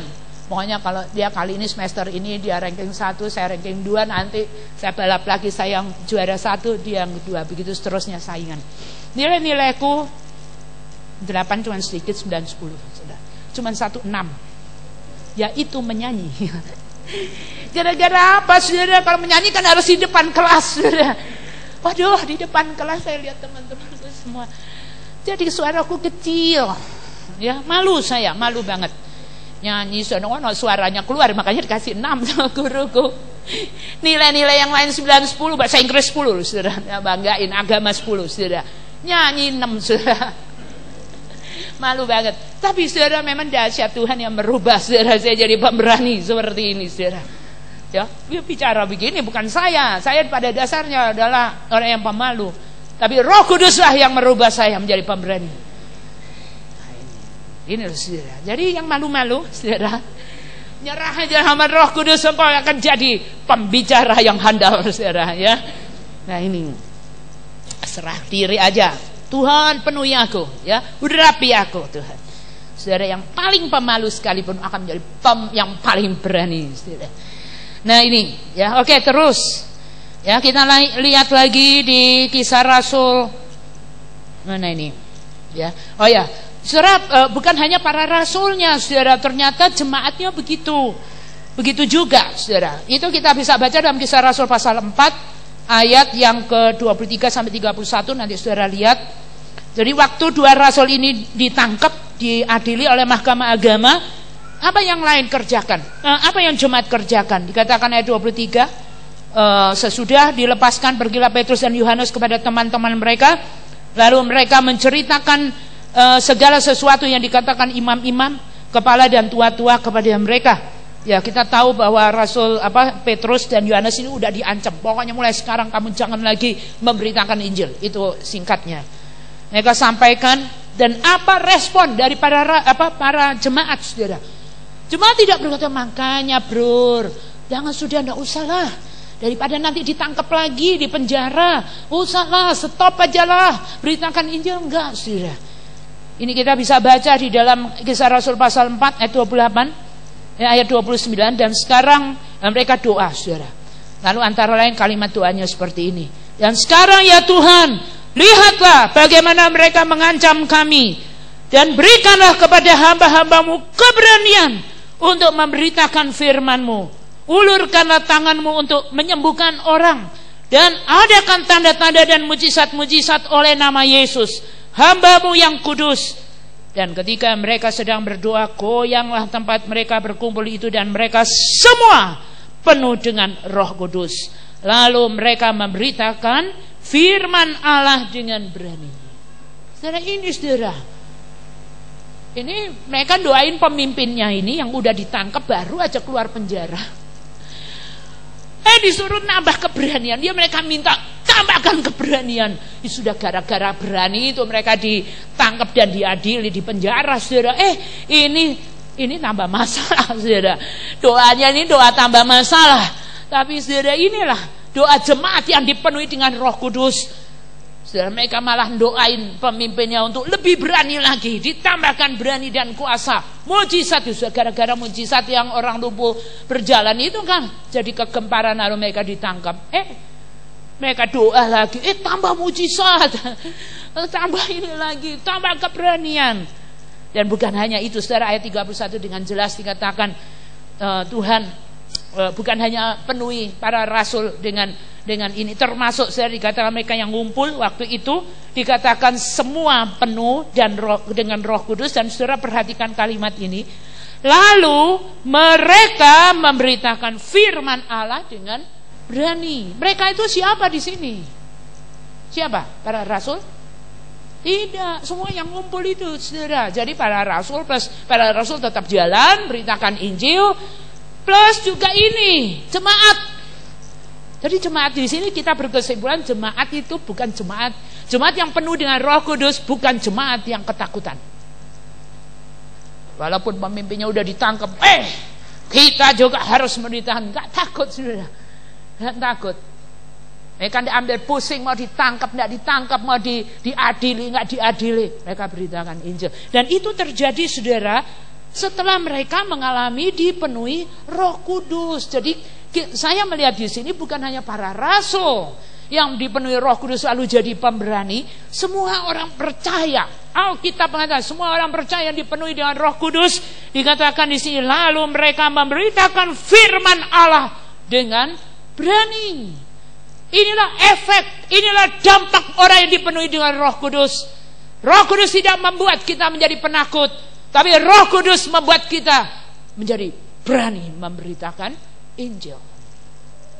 Saudara, kita bisa berkesimpulan ciri daripada orang yang dipenuhi Roh Kudus bukan hanya dia bisa berbahasa roh, tapi ciri orang yang dipenuhi Roh Kudus dia akan berani memberitakan firman. Ini cirinya. Kalau engkau penuh, kalau engkau betul-betul, tadi tanya, kamu penuh Roh Kudus, sudah dipenuhi Roh Kudus? Ya. Apa buktinya? Bahasa roh? Ya, betul, salah satunya. Apalagi, saudara, ini kita bisa bersimpulkan. Orang yang dipenuhi Roh Kudus tidak bisa tidak, dia tidak tahan untuk tidak memberitakan Injil. Kalau engkau betul-betul dipenuhi Roh Kudus, saudara, sebenarnya engkau harus memberitakan Injil. Ini ciri daripada orang yang dipenuhi Roh Kudus. Ini adalah ciri daripada sebuah gereja. Kalau memang betul-betul gereja itu ada gereja yang penuh Roh Kudus, semuanya akan memberitakan Injil. Tidak ada yang tidak. Bukan hanya orang-orang tertentu, semua jemaatnya, semua yang dipenuhi Roh Kudus akan memberitakan Injil. Ciri yang keempat, gereja yang penuh Roh Kudus adalah gereja yang royal. Oke, saudara, nggak usah didorong-dorong. Saudara, buktinya apa? Kita ke Kisah Rasul 4 ya, ayat 32, ini terusannya. Jadi setelah mereka dipenuhi Roh Kudus, jadi termasuk bukan hanya 120, per 120 kan sudah. Tadi saya cari yang 3.000 yang khas itu, apakah mereka sudah dipenuhi Roh Kudus? Pas tambah lagi tadi yang 5.000 laki-laki, kan kita cari-cari ya. Itu tadi dikatakan waktu itu Roh Kudus lawat, lalu mereka semua penuh dengan Roh Kudus. Lalu kita lihat bagaimana hidup mereka, apakah hanya yang 120 plus 3.000 itu. Saudara, kita dibawa ke Kisah Rasul 4 ya, Kisah Rasul 4. Nanti saudara baca dulu nanti sendiri ya lengkapnya mengenai cara hidup jemaat. Ya, itu juga sama dengan Kisah Rasul pasal 2. Kalau saudara baca ini juga cara hidup jemaat yang pertama. Ya, kita baca dulu yang Kisah Rasul pasal 2. Dikatakan orang-orang yang menerima perkataannya itu memberi diri dibaptis, dan pada hari itu juga jumlah mereka bertambah kira-kira 3.000 jiwa. Dan apa yang mereka lakukan, mereka bertekun dalam pengajaran rasul-rasul, dalam persekutuan, dan selalu berkumpul untuk memecahkan roti dan berdoa. Lalu ayat 46 juga, dengan bertekun dan dengan sehati mereka berkumpul tiap-tiap hari dalam bait Allah. Mereka memecahkan roti dan rumah masing-masing, dan di rumah masing-masing secara bergilir, dan makan bersama-sama dengan gembira dan dengan tulus hati sambil memuji Allah, dan mereka disukai semua orang, dan tiap-tiap hari Tuhan menambah jumlah mereka dengan orang-orang yang diselamatkan. Saudara, ini nggak pakai program-programan, Nggak orang disuruh-suruh, nanti hari ini ada doa, nanti hari ini ada apa lagi? Komsel, ya. Itu pun sudah diberita, diteleponin. Aduh, pulsaku juga habis saudara. Kalau mama, kalau saya pemuritan, habis saudara. Aduh, tagihanku jadi banyak nelfonin orang. Jangan lupa ya, nanti minggu jangan harus masuk hadir pemuritan. Pemuritan aja didorong-dorong, saudara. Ada orang-orang tertentu mesti diteleponin terus. Saya pikir saya baca begini, ini nggak pakai diteleponin, ya memang nggak ada telepon, saudara ya. Maksudnya nggak diajak-ajak, ini ada komsel, ada pemuritan, dia diajak-ajak, saudara. Orang yang dipenuh dengan Roh Kudus, ada kerinduan juga untuk cari Tuhan, ada kerinduan untuk belajar Alkitab, ya, ada kerinduan untuk bersekutu, ada kerinduan untuk doa dan lain sebagainya, saudara. Pakai diundang-undang, didorong-dorong, ditelepon-telepon, di SMS, bikin tekor aja. Itu pun di SMS, di telepon nggak datang juga. Ampun. Saya bilang, ini rahasianya harus dipenuhi Roh Kudus dulu. Nanti kita jadi lebih hemat, saudara. Gak usah ditelepon, datang sendiri. Ya, saudara. Ini rahasianya memang harus menjadikan sebuah gereja atau jemaat itu penuh, semuanya penuh dengan Roh Kudus. Maka nanti dia cari Tuhan, datang sendiri, nggak disuruh, nggak usah diumumin, datang sendiri. Cari. Saya heran juga kenapa di setiap hari ngumpul, saudara.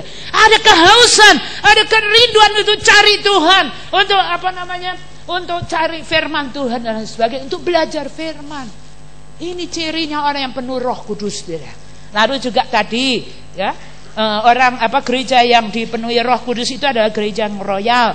Itu di dalam pasal 4 ayat 32, ya. Dikatakan di sini cara hidup jemaat. Jadi itu tadi waktu mereka begitu penuh Roh Kudus, mereka memberitakan firman Allah. Lalu ayat 32. Adapun kumpulan orang yang telah percaya itu, mereka sehati dan sejiwa, dan tidak ada satu orang pun yang berkata bahwa sesuatu dari kepunyaannya adalah miliknya sendiri, tetapi segala sesuatu adalah kepunyaan mereka bersama. Dan dengan kuasa yang besar rasul-rasul memberi kesaksian tentang kebangkitan Tuhan Yesus, dan mereka semua hidup dalam kasih karunia yang melimpah-limpah. Sebab tidak ada satu orang pun yang berkekurangan di antara mereka, karena semua orang yang mempunyai tanah atau rumah menjual kepunyaannya itu, dan hasil penjualan itu mereka bawa dan mereka letakkan di depan kaki rasul-rasul, lalu dibagi-bagikan pada setiap orang sesuai dengan keperluannya. Demikian pula dengan Yusuf, ya, dan seterusnya, ya. Tapi yang jelas ciri daripada gereja atau jemaat yang dipenuhi dengan Roh Kudus itu menjadi jemaat yang royal, jemaat yang tidak kikir, jemaat yang tidak cinta uang dan harta.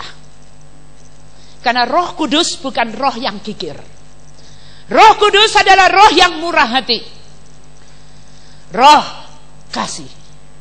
Ini saudara, katakan kalau bisa lihat sesamanya dalam kekurangan, usah disuruh, kasihan, ini lagi sakit, ayo kumpulin, ini diakonia ya, sorry ya, ayo kumpulin dana di reader, itu pun cuma ngasih ala kadarnya, saudara. Saudara, kalau engkau benar-benar jemaat yang roh, nggak usah disuruh-suruh, nggak usah itu ada daftar les yang dari rumah ke rumah.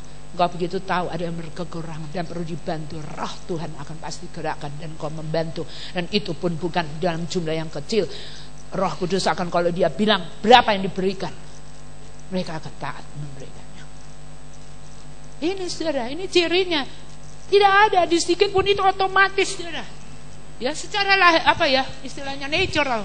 Keluar orang yang dipenuhi dengan Roh Kudus, bukan hanya bahasa rohnya saja yang keluar, tetapi saudara ada balance antara buah roh, ya, dengan ini tadi action yang lain, mujizat, karunia-karunia itu memang harus seimbang, saudara.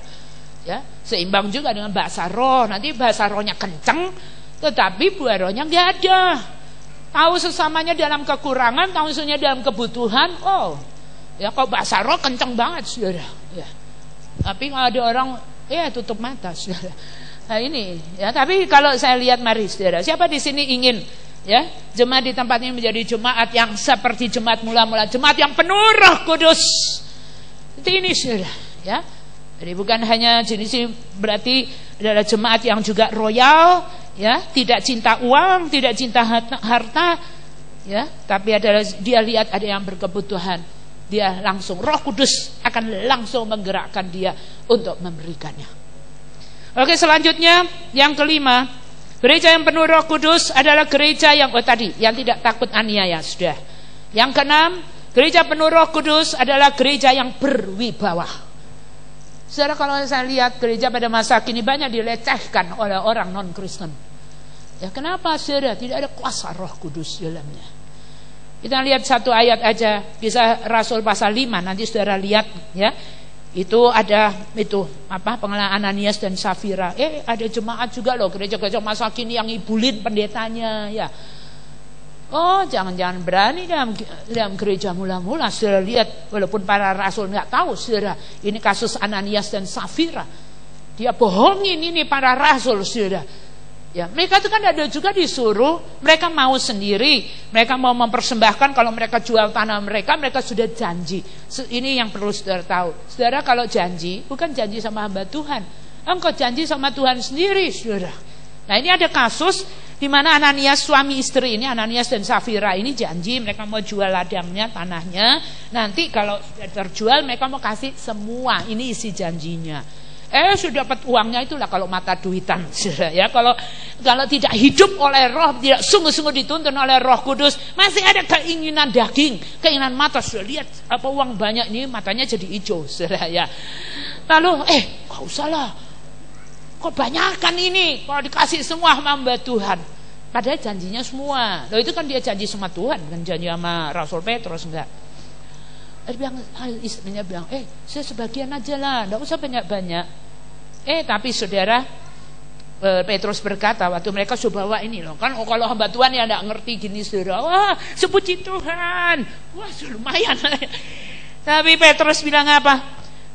Ayat 3, tetapi Petrus berkata, Ananias, mengapa hatimu dikuasai iblis sehingga engkau mendustai Roh Kudus dan menahan sebagian dari hasil penjualan tanah itu? Lalu dan seterusnya. Lalu dikatakan di sini ayat 5, ketika mendengar perkataan itu rebahlah Ananias dan putuslah nyawanya, maka sangatlah ketakutan semua orang yang mendengar hal itu. Datang istrinya juga, dia bohong, dia tidak tahu kalau suaminya udah mati. Dia bilang itu dia datang, lalu bolong lagi. Ayat 8, kata Petrus kepadanya, katakanlah kepadaku dengan harga sekiankah tanah itu kamu jual? Jawab perempuan itu, betul sekian. Betul lagi, betul sekian, padahal enggak, saudara ya. Kata Petrus, mengapa kamu berdua bersepakat untuk mencobai Roh Tuhan? Lihatlah orang-orang yang baru menguburkan suamimu berdiri di depan pintu dan mereka akan mengusung engkau juga keluar. Lalu rebahlah perempuan itu seketika itu juga di depan kaki Petrus dan putuslah nyawanya. Ketika orang-orang muda itu masuk, dan seterusnya ayat 11, maka sangat ketakutanlah seluruh jemaat dan semua orang yang mendengar hal itu. Setelah gereja itu sebenarnya harus menjadi gereja yang berwibawa. Memang satu sisi disenangi orang, tapi satu sisi juga harus ditakuti orang. Dalam arti mereka tidak mau-maunya begitu loh, ya. Melecehkan pemimpin gereja dan lain sebagainya. Kurang ajar dengan pemimpin. Sesungguhnya apa yang dilakukan kepada hamba-hamba Tuhan tanpa disadari atau tidak, saudara, sebenarnya mereka lakukan terhadap Roh Kudus sendiri.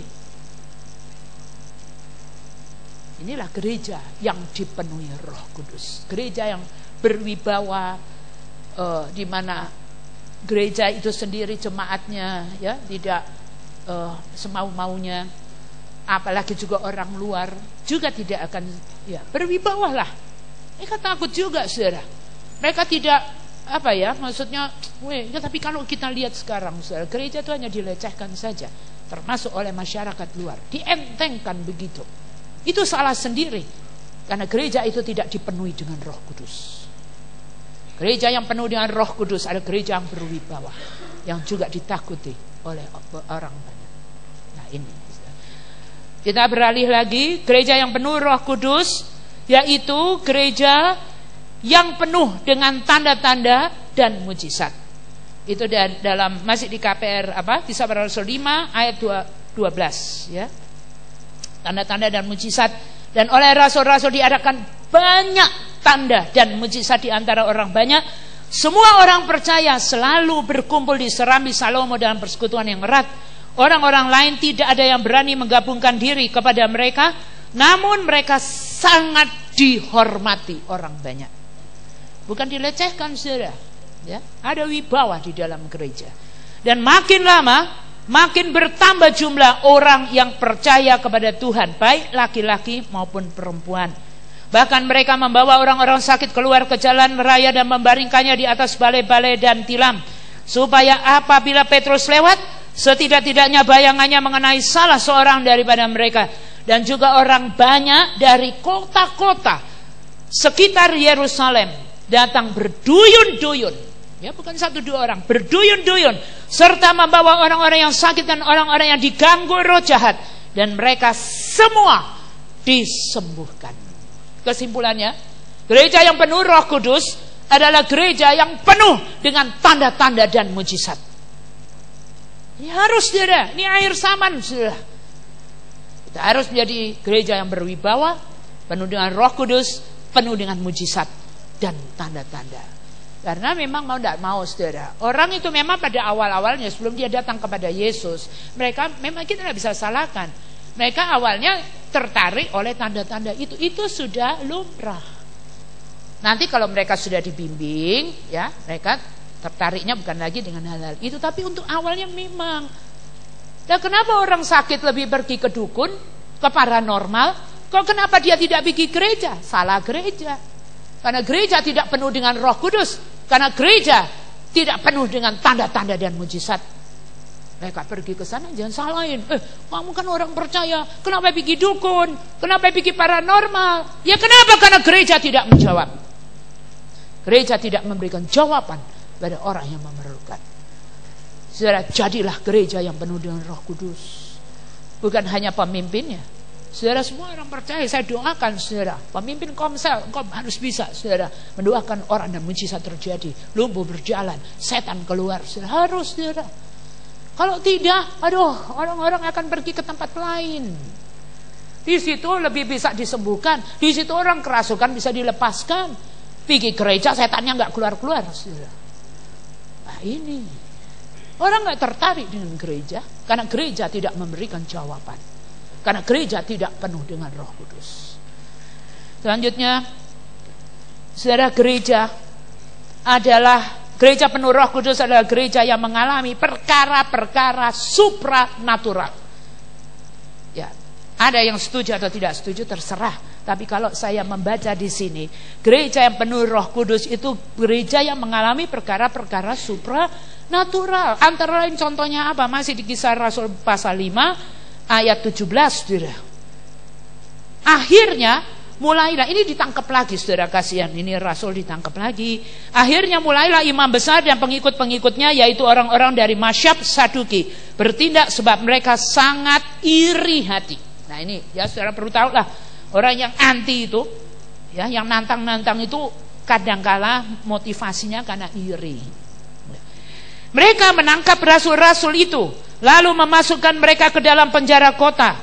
Ayat 19, perhatikan. Tetapi waktu malam, seorang malaikat Tuhan membuka pintu-pintu penjara itu dan membawa mereka keluar. Katanya, pergilah, berdirilah di dalam bait Allah dan beritakanlah seluruh firman hidup itu kepada orang banyak. Mereka mentaati pesan itu dan menjelang pagi masuklah mereka ke dalam bait Allah, lalu mulai mengajar di situ. Sementara itu imam besar dan pengikut-pengikutnya menyuruh mahkamah agama berkumpul, yaitu seluruh majelis tua-tua bangsa Israel, dan mereka menyuruh mengambil rasul-rasul itu dari penjara. Tetapi ketika pejabat-pejabat datang ke penjara, mereka tidak menemukan rasul-rasul itu di situ. Lalu mereka kembali dan memberitahu, katanya, kami mendapati penjara terkunci dengan sangat rapinya, dan semua pengawal ada di tempatnya, di muka pintu. Tetapi setelah kami membukanya, tidak seorang pun yang kami temukan di dalamnya. Ini supranatural. Saudara, yang kayak gini harus terjadi masa kini di dalam gereja Tuhan. Boleh saja engkau anti supranatural, tapi kalau saya mendambakan perkara-perkara supranatural. Harus ada yang kayak begini nih. di penjara, saudara. Ada penjaga di depannya, hilang, saudara, nggak ada. Siapa yang melepasin? Alkitab dengan jelas mengatakan malaikat Tuhan yang melepaskan. Ini masa Roh Kudus double kali lipat. Sebenarnya kejadian seperti ini juga harus double kali lipat terjadi. Gereja harus menjadi gereja yang ditakuti, gereja yang berwibawa, bukan gereja yang jadi mainan orang dunia, saudara. Jika kalau terjadi yang begini-begini, orang otomatis ditakut, tidak main-main dengan gereja, sembarang-sembarang kasih rusak gereja. Kenapa gereja dibakarin, dirusak? Ya, tidak berwibawa masalahnya. Tidak ada orang yang mentakuti. Semuanya melecehkan gereja, karena tidak ada apa-apanya gereja itu. Gereja dibakar pun nggak apa-apa juga, tidak terjadi apa-apa. Nah, inilah saudara, ya, saudara, ini masa akhir. Tuhan mau sebenarnya membuat gereja itu menjadi gereja yang penuh dengan perkara-perkara supranatural yang nggak masuk di akal itu loh. Ya kayak begini, saudara. Ya, ada pelayanan malaikat dan lain sebagainya. Yang terakhir, gereja penuh Roh Kudus adalah gereja yang lebih taat kepada Allah daripada kepada manusia. Jadi waktu mereka ditangkap, saudara, mereka habis itu ditangkap lagi, diperhadapkan, ayat 29 langsung aja dari Kisah Rasul pasal 5. Tetapi Petrus dan Lazarus itu menjawab, katanya, kita harus lebih taat kepada Allah daripada kepada manusia. Ya, ini sekian dulu. Sebenarnya nanti ya, saya excited sekali membaca Kisah Para Rasul ini, saudara. Saya bilang, aduh Tuhan, aku mau masuk di dalamnya, ngalamin seperti ini. Karena ini, saudara, ini masanya sebenarnya. Jadi sekali lagi, ini bukan hanya Kisah Para Rasul. Lebih tepat, ini ide saya, lebih tepat ini kisah jemaat mula-mula. Itu lebih tepat. Bukan hanya para rasul. Kalau para rasul ya cuma para rasul, kita jemaat nggak ngalamin apa-apa. Ini kisah jemaat mula-mula yang dipenuhi dengan Roh Kudus. Dan juga sekaligus ini menjadi suatu suatu keteladanan bagi jemaat akhir zaman. Ya, pembuka mula-mula, penutup. Saudara, sebelum Tuhan Yesus datang harus lebih dahsyat, karena urapan Roh Kudus dibilang double kali lipat. Jadi kejadiannya sebenarnya harus double kali lipat. Mari saudara berdoa, saudara, untuk hal itu. Pertama-tama, penuhilah dirimu, berilah dirimu untuk dipenuhi dengan Roh Kudus, dan hiduplah terus dituntun oleh Roh Kudus. Usahakan untuk senantiasa penuh dengan Roh Kudus, lalu action. Apa yang Roh Kudus suruhkan, buat, tidak usah takut, lakukan. Nanti engkau lihat. Dikatakan barang siapa yang percaya akan melihat kemuliaan Tuhan. Kalau engkau nggak percaya, ragu-ragu terus, ya nggak lihat-lihat, sudah. Oke, puji Tuhan, mari kita bangkit berdiri. Saudara, kita berdoa ya, supaya gereja kita di tempat ini, mari saudara, ya, menjadi gereja yang penuh dan Roh Kudus. Saudara, waktu saya dibukakan seperti ini, saya rindu, kapan ini Tuhan? Kapan gereja kita jadi seperti ini? Siapa di sini yang pengen gereja di sini jadi gereja yang di sini yang seperti ini? Sebenarnya Tuhan itu pengen loh, saudara, bukan hanya kita tanya. Tuhan itu ingin supaya semua gereja itu menjadi gereja yang seperti di sini. Ya, mari kita doa. Ramashikoraima katakayana. Gorabakashikirene kenakasikurikyatakayana rabashyakara. Gorabakatakasikarabatakayana rabashyanda. Mari saudara kita doa. Ya, saudara doa untuk pertama-tama diri saudara sendiri. Lalu kita juga doa untuk jemaat lokal di tempat ini, supaya saudara, ini bukan hanya cerita, ini bukan hanya kisah di sebuah gereja 2000 tahun yang lampau di Yerusalem, tapi juga boleh terjadi hari-hari ini di hidup kita dan juga di tempat ini. Gorama syukurianda Maria Tuhan. Gorama katakas sikirini kesyakara masyanda Maria Tuhan. Saudara, kalau saudara merasa engkau belum dipenuhi Roh Kudus, minta saudara. Karena Tuhan Yesus kan sudah janji bahwa pada hari-hari terakhir bahwa Roh Kudus akan dicurahkan ke atas semua orang. Tuhan tidak membeda-bedakan, sungguh Dia tidak membedakan. Dia mau semua saudara. Sebagaimana 2000 tahun yang lampau, gereja pertama, gereja mula-mula di Yerusalem, Alkitab mengatakan semua orang percayanya. Dikatakan tambah 3.000 jadi 5.000. Data mengatakan semuanya dipenuhi dengan Roh Kudus. Tidak ada yang tidak. Mari saudara dambakan. Kalau saudara ada di antara saudara yang saat ini belum dapat, mari minta saudara, minta. Gratis saudara, ini anugerah, ini karunia. Korama kataka syikireni kianda, mari Tuhan. Korama kataka yanda rabat sikireni ya Maria Roh Kudus, mari Tuhan. Curahkan sebagaimana apa yang Engkau telah nubuatkan melalui kitab Yoel, bahwa di hari-hari terakhir Engkau akan mencurahkan Roh Kudus-Mu ke atas semua orang. Ini yang Alkitab atau firman Tuhan atau yang Tuhan sendiri katakan ke atas semua orang, termasuk semua orang yang ada di tempat ini. Tidak ada yang tidak, yang Tuhan lewatkan. Tuhan mau semuanya, semua, seluruh jemaat Tuhan mau penuhkan dengan Roh-Nya. Koramasyanda, mari saudara minta dengan iman, terima dengan iman. Minta, Tuhan mau memberikan kepada semua tanpa terkecuali. Tuhan mau memenuhi semua saudara dengan Roh Kudus-Nya, dengan kuasa dan urapan daripada Roh Kudus. Korabakataka sikireni kiandaraba syakarabakataka yandaraba sikir. Kindarabata yandaraba sikir yanda Maria Roh Kudus. Biarlah Tuhan terus bekerja dalam hidup kami. Dan untuk pertama-tama dalam hidup kami pribadi lepas pribadi, Tuhan yang mana kami melihat Roh Kudus mengubahkan seseorang dari yang takut, dari yang tidak konsekuen dengan imannya, menjadi seseorang yang pemberani, menjadi orang yang pegang prinsip, dan apapun kondisinya dia tidak pernah kompromi. Tuhan, kami boleh melihat ada pribadi Petrus yang diubahkan secara total oleh Roh Kudus. Biarlah Tuhan juga semua kami yang ada di sini, Tuhan, mungkin kehidupan kami di masa-masa yang lalu Tuhan tidak berkenan kepada Tuhan. Kami ini banyak kompromi, kami ini banyak kali tidak taat. Tapi biar kalau Roh Kudus masuk dan memenuhi kami, Roh Kudus akan mengubahkan kami menjadi pribadi-pribadi yang seperti Rasul Petrus setelah dia dipenuhi dengan Roh Kudus.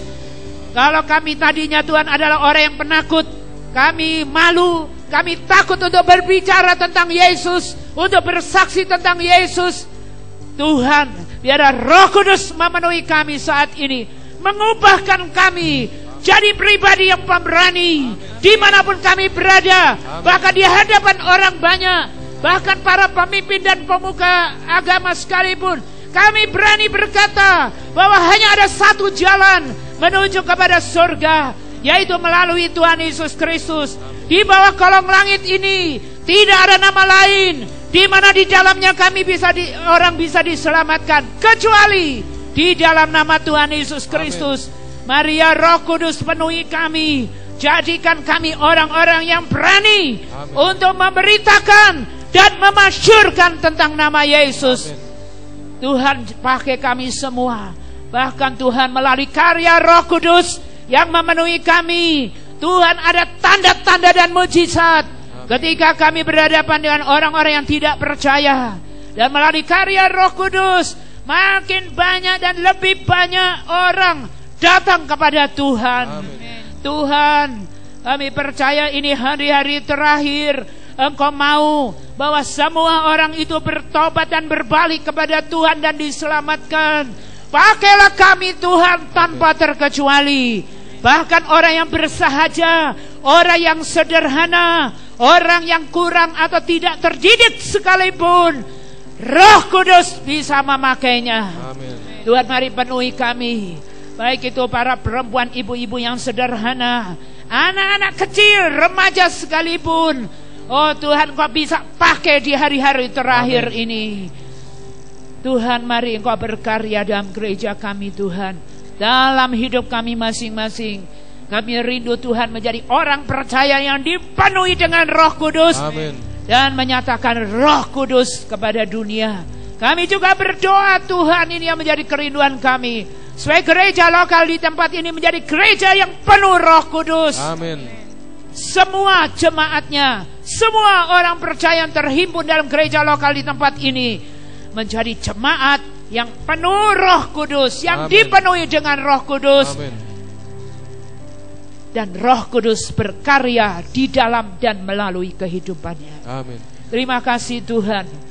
Kami ucap syukur, firman-Mu tidak pernah salah, firman-Mu tidak pernah gagal. Amin. Tapi kami sadar, kami mengakui dengan jujur, kamilah yang menjadi penghalang, yang sering kali menjadi penghalang firman Tuhan tidak terrealisasi. Tapi kami Tuhan mau bertobat. Tuhan, kami mau menyerahkan diri kami, apapun kondisinya, keadaannya. Mari Roh Kudus penuhi kami. Berkaryalah Roh Kudus dalam hidup kami. Kami ini Tuhan sudah dibeli. Kami ini miliknya Tuhan Yesus. Amin. Kami sadar kami ini alatnya Tuhan. Pakailah kami Tuhan seturut apa yang Engkau mau. Terima kasih Tuhan, kami mengucap syukur. Saat ini kami juga Tuhan memberikan persembahan kepada Tuhan. Engkau boleh urapi kami. Mari Tuhan, tuntun kami untuk kami memberikan yang terbaik bagi Tuhan. Kami ucap syukur. Dalam nama Tuhan Yesus kami berdoa. Amin. Puji Tuhan ya. Kami berikan persembahan hari ini, ada kolekte untuk PD Sulteng ya. Puji Tuhan, dan nyanyikan di seluruh dunia Roh Allah bekerja.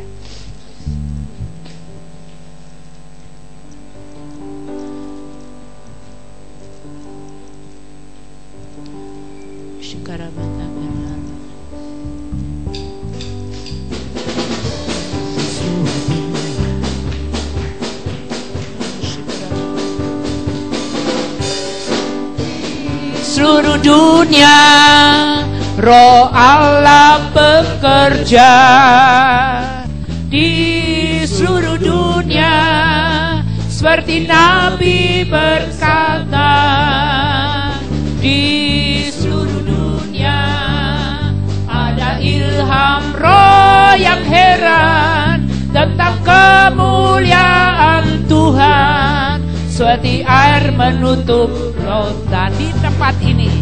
Di tempat ini Roh Allah bekerja.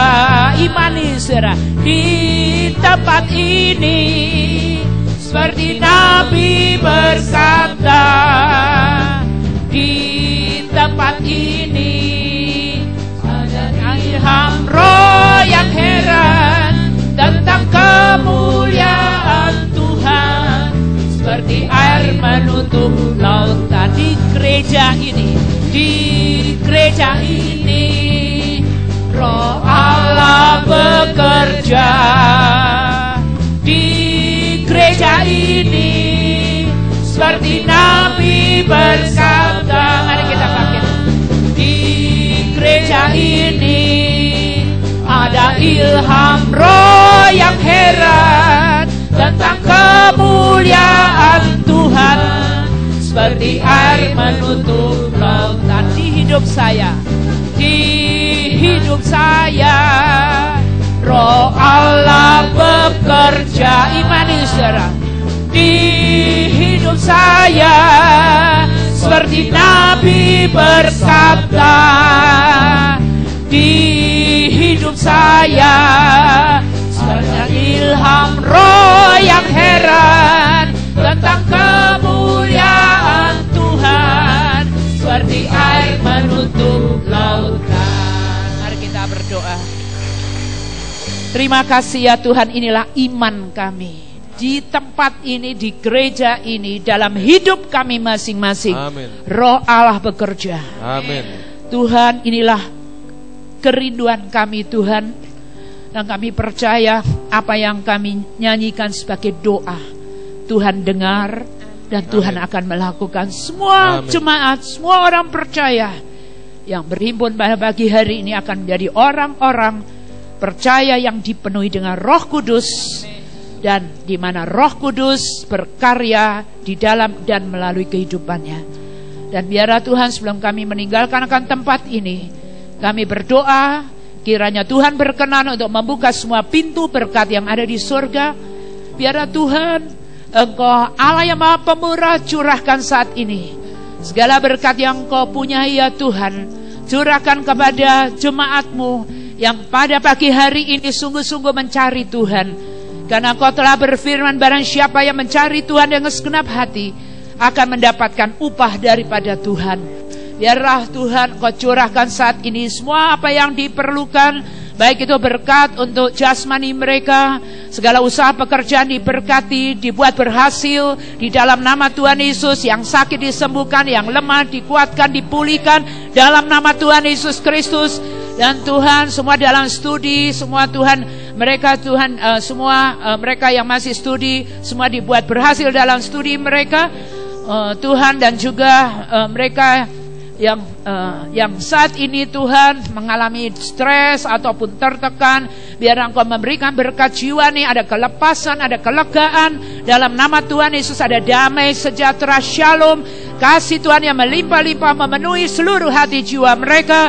Dan juga Tuhan berikan kepada kami ya Tuhan, Tuhan di dalam hidup kami roh ketekunan, kekuatan, kemampuan Tuhan untuk menjalani pengiringan kami kepada Tuhan. Tuhan, sampai Tuhan Yesus datang kami dimampukan setia sampai akhir. Tuhan, sampai Engkau datang kami boleh masuk dalam bilangan orang yang akan terangkat dan menjumpai Engkau di awan-awan, dan Engkau boleh membawa kami masuk di dalam surga yang kekal. Semua yang percaya katakan amin.